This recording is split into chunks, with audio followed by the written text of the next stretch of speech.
Imagine for a second being a species so incredibly elusive, so entirely off the grid, that human science only has a single, solitary record of your existence. Just one. Yeah, just one single frog. Right. And then to add insult to injury, the name that the entire world uses to refer to you, your common everyday name, is literally a typo. It really is unbelievable. It is. Welcome to the deep dive. If we were drafting an Apple Podcast title and description for today's journey, it would probably look something like this: The Mystery of the Garmin New Guinea Tree Frog, Deep Dive into Latoria judai. Very catchy. I mean, we try. The description would invite you to join us to uncover why this rare species is a biological ghost. And, to appease the algorithm, we would weave in a bunch of SEO keywords like Garmin New Guinea tree frog, Papua New Guinea amphibians, IUCN data-deficient rare frogs, and maybe even Theodore Gerard van Liftejeu. You gotta get those search rankings up. Exactly. But behind all that digital metadata lies a deeply analog, almost unbelievable story. It really is the ultimate cold case of the natural world. And I think what makes this deep dive so unique is our source material today. Oh, absolutely. Normally, we are sifting through mountains of data, competing studies and extensive literature. But today, our sole source of truth is a single, incredibly brief Wikipedia article. Just a tiny stub of text. Exactly, just a few sentences. Yet, within those few lines lies a massive, sprawling mystery about how we actually catalog the natural world. So our mission today is to unpack that tiny stub. We're going to explore the scientific and historical mysteries hiding within it. You might look at a 4-sentence article and think, well, there's nothing to see here. But there is so much. There really is. We're going to show you exactly why this specific frog matters and how a few words on a screen represent a century-long game of biological hide-and-seek. Because while our source material is brief, it represents a profound scientific reality. It highlights exactly what we don't know. The blind spots. Right. A blank space on a map, or in this case, a blank space in a biological database, tells a story all its own. We are essentially looking at the very edge of human knowledge. Let's start with the basic facts, the taxonomy laid out in our source. We are dealing with a creature in the Helidae family. Those are the tree frogs. Yeah, the tree frogs. And specifically the subfamily Pelodriadinae, which places it right in that Australasian evolutionary tree. Makes sense for the region. It does. But the detail that jumps out isn't its lineage. It is the geographic and historical footnote. The text states this species is endemic to Papua New Guinea, meaning it is found naturally nowhere else on Earth. Which is a huge, incredibly diverse island. Huge. But then the source adds the most mind-boggling sentence, quote, "The type is the only known specimen," end quote. The type is the only known specimen. To really understand the weight of that statement, you have to look at what a type specimen or a holotype actually is in taxonomy. It's like the gold standard, right? Exactly. When a new species is formally described and entered into the scientific record, the scientist must designate a physical example of that creature. This isn't just a representative. It's the master copy. Yes, the ultimate physical reference point for the entire species. It is the anchor to which the scientific name is permanently attached. So if a biologist hikes into the jungle tomorrow, finds a frog, and thinks it might be Latoria judai, they theoretically have to compare it to that original master copy to confirm it. That's the process. And according to the taxonomic data in our source, this formal description was accomplished by a researcher named Werner in the year 1901. 1901, over a century ago. Right. Werner gets a hold of this frog, describes its morphology, designates it as the type specimen, and publishes it. But the phrase, "the type is the only known specimen," means that since that exact moment in 1901, no one has ever found another one. Not a single one. No. The single physical example used to define the species is the only one we have ever confirmed to exist. Think about the timeline here. I mean, imagine you find a single, entirely unique puzzle piece in 1901. You log its shape, its colors, its dimensions into this massive archive. Yeah. And then for the next century, no one ever finds the rest of the box. You just have this one lonely piece sitting in a drawer for over 120 years. How does that even happen? Does the scientific community just assume it went extinct, or is it something else? Well, when you scale that puzzle piece analogy up to the size of Papua New Guinea, you realize exactly why we haven't found the rest of the box. The terrain is wild. It's completely wild. Papua New Guinea is renowned for incredibly rugged terrain, dense, layered rainforests, and staggering biodiversity that is notoriously difficult to survey, even with modern technology today. Let alone in 1901. Exactly. The logistics of a biological expedition back then were brutal. Specimens were often collected by colonial officers, missionaries, or local guides, preserved in whatever spirits were available, and shipped on months-long sea voyages back to European museums. Oh. The fact that this one specimen made it intact to Werner's desk is a minor miracle in itself. It paints a wild picture of these early 20th century naturalists just hacking their way through the jungle, grabbing whatever they could, and trying to make sense of an overwhelmingly complex ecosystem. It does. And it introduces a concept biologists refer to as ghost taxa. Ghost taxa. I love that term. It's very fitting. These are species known from perhaps one or two historical specimens whose current existence is entirely unverified. Because the burden of proof in biology is physical evidence, right? Yes, physical evidence. Without a new specimen, or at least confirmed photographic or acoustic evidence, the species just floats in a taxonomic twilight zone. It's officially recognized because the holotype exists in a museum somewhere. But ecologically? Ecologically, it is a ghost.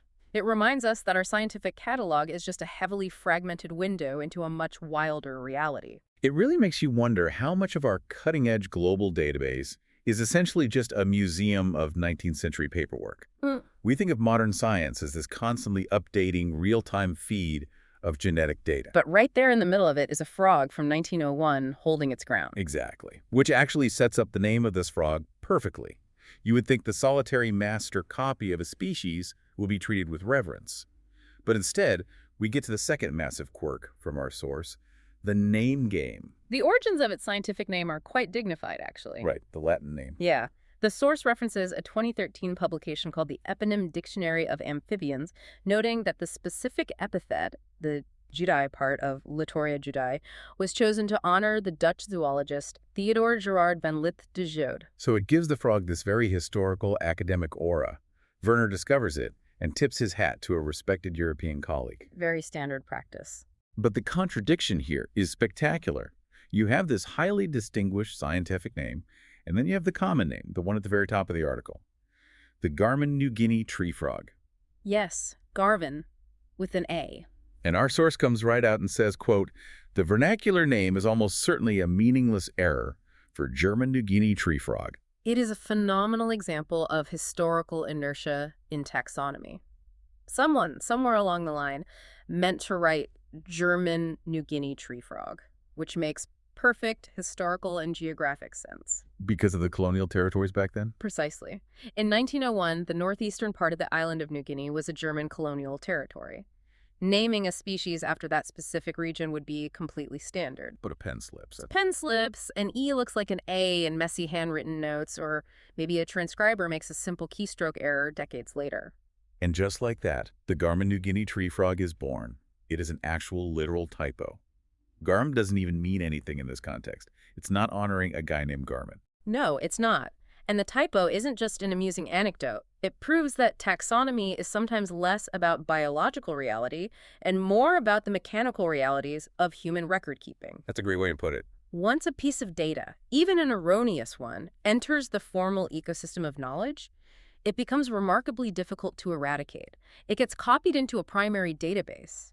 Then secondary databases screek that information. It's a domino effect. Completely. It ends up in global taxonomic registries, encyclopedias, and eventually it becomes the title of a Wikipedia article read by people all over the world. The error is completely institutionalized. Wait, if everyone acknowledges it's an error, I mean, our source explicitly calls it out as a meaningless typo. Why hasn't anyone just gone in and fixed it? Because the bureaucratic effort required to officially change or recognize common name across all those intersecting global databases is immense. Too much red tape. Exactly. Nobody wants to deal with the headache of fixing a century-old typo for a frog that hasn't been seen since the Roosevelt administration. Huh. Fair point. It philosophically forces us to acknowledge that scientific history, for all its rigorous methodology, peer review, and objective goals, is ultimately recorded by fallible humans. We treat large data sets as absolute truth. but they are layered with the minor mistakes, biases, and clerical slips of the people who built them. The data is only as flawless as the person transcribing the field notes. So true. So we have this ghost frog, found once, sporting a prestigious Latin name and a misspelled English one, floating in this sea of historical inertia. Floating is the right word. If the last confirmed sighting was in 1901, how does a modern conservation group even classify it today? Do they just assume it went extinct?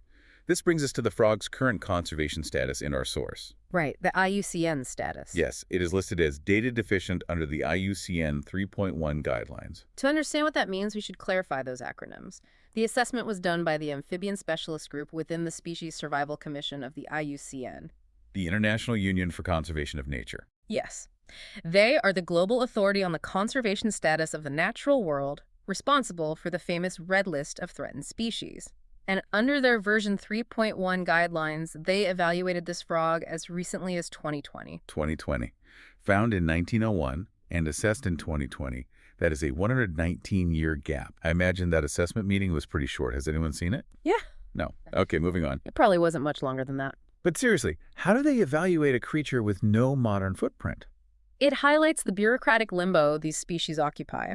When they evaluated Latoria judi, they had to label it data deficient. Now, data deficient does not mean the species is extinct, Right. nor does it mean the species is safe and thriving. It means exactly what it says. We simply do not have enough information to make a direct or even indirect assessment of its risk of extinction based on its distribution or population status. Because our entire data set for this living, breathing organism is one physical specimen from a time when people were still getting around on horses. Exactly. We don't know its habitat requirements, its breeding cycle, its population size, or how it is handling modern threats in Papua New Guinea. Picture the modern conservation landscape for a second. We are constantly bombarded with urgent news about critically endangered rhinos, tigers, or polar bears. They're headline species. The visible crises. Those species have dedicated tracking programs, massive data sets, and global awareness campaigns.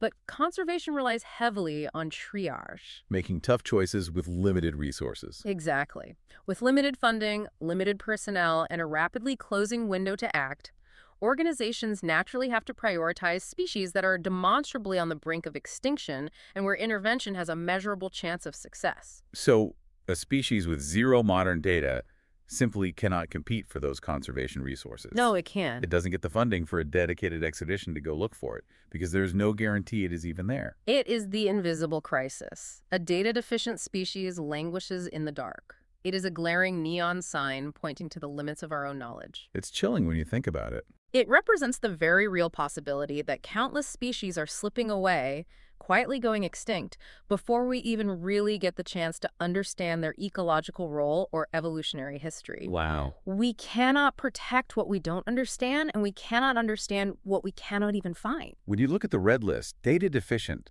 almost feels like a placeholder, but it is actually one of the most concerning categories because of the sheer uncertainty. You can fight a known threat, but you can't fight a void. You really can't. How many other creatures are sitting in that exact same limbo? Thousands. The amphibian world in particular has an incredibly high number of data-deficient species. Amphibians are highly sensitive to environmental changes and often occupy very niche, remote, or inaccessible microhabitats. Which makes them even harder to track. Yes. When you combine that secretive nature with the rugged terrain of places like Papua New Guinea, you end up with a vast catalog of biological ghosts. We have covered a surprising amount of ground from a very small map today. Let's summarize the key takeaways from this deep dive into our single Wikipedia stub. Let's do it.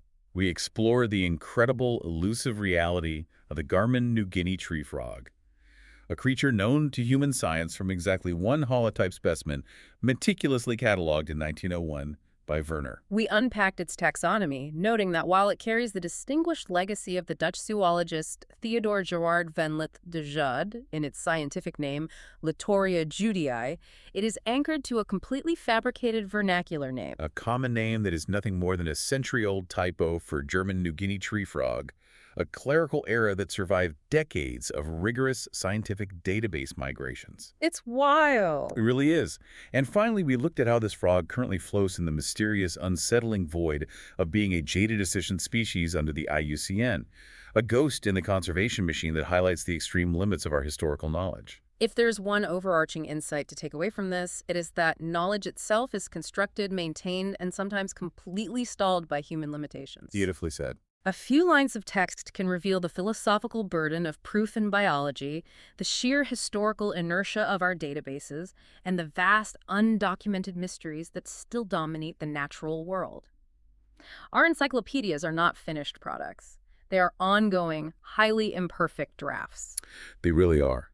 It isn't just a list of scientific classifications. It is a story about how we interact with the unknown and how much we are willing to accept on the basis of a single ancient encounter. Absolutely. Which leaves me with a final thought I want you to mull over as you go about your day.